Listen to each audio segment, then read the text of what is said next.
Hello everybody, take a look at this brisket. It's the easiest brisket I've ever made. Overnight, sleeping, letting it cook, and look at that bark.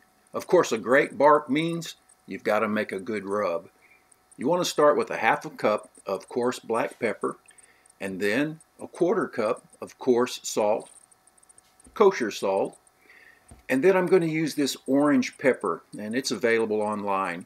It's a really delicious addition, and we're going to put 2 tablespoons of orange pepper seasoning, just like that, and then 1 tablespoon of garlic powder, and then if you really like spicy brisket, a half a tablespoon of red pepper flakes, but that's optional.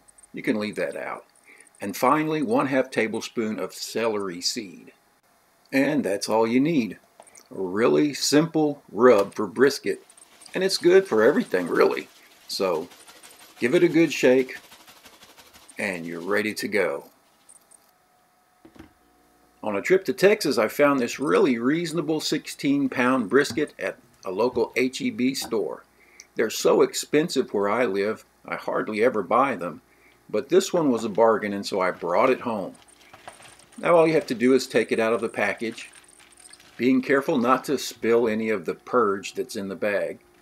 And we'll place this on the board and then, of course, discard the plastic wrap. Next, with some paper towels, you just want to wipe the brisket dry. Get it nice and dry all over. And then we want to begin to trim the hard, thick fat off this brisket. And this one doesn't have a lot, so it's really going to be an easy trim. So I'll speed this up and let you take a look at it. Just like that. And then take some off the fat cap side. Now I'm planning on cooking this overnight while I sleep, and so I'm going to leave a nice layer of fat on this side and not worry about it. And for a binder, I'm going to use mustard. Just rub a light layer of mustard all over the brisket, and then put that seasoning on, the rub that we made. A nice, generous layer. You want it nice and thick for a good bark. We really like a good thick bark on our brisket, and so this is how you get it done. So do the same thing on the opposite side. Now I've got it on this wire rack and pan. Make sure you get the edges, and then you pat it down. You don't rub it. You just pat that in so it sticks. And then we're going to get some aluminum foil and cover this and put it in the refrigerator until tonight, because I'm not going to start this until this evening.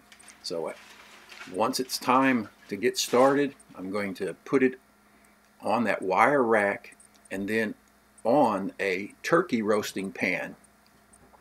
This is how I'm going to keep it moist without being out there to spritz the brisket. So add water to this roasting pan, and that way I can just put it on the pellet smoker and go to sleep and let it go for 12 hours and not worry about it. This is the easiest way to do this, at least that I've found so far. So I'm going to put it at 190 degrees for 12 hours.